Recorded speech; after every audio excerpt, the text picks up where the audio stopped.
Hi, I'm Dr. Musial from Plant Docs, and I wanted to talk to you today about the root cause of type 2 diabetes or prediabetes.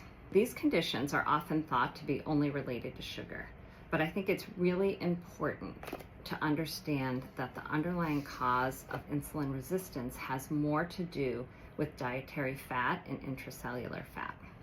So this is a cell in your body, and inside the cell is where all the magic happens, where we make energy and for all the functions of our body. So in order for this cell to use glucose as its fuel, it has to go through these receptors, which are little channels that allow the glucose molecule to pass into the cell, and then it can do its function.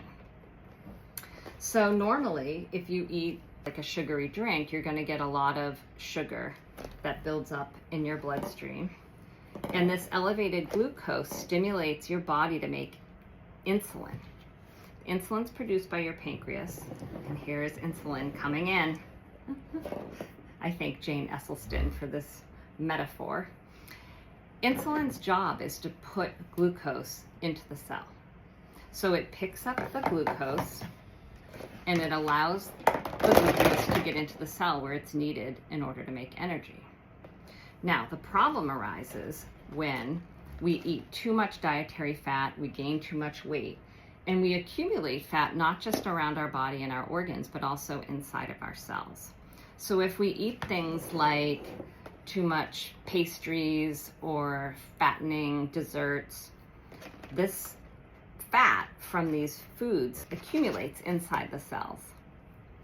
So if we eat potato chips and French fries that have been sitting around in gross oil, a lot of steak and chicken and animal saturated fats like butter and too many oils, you get this fat accumulation inside the cell.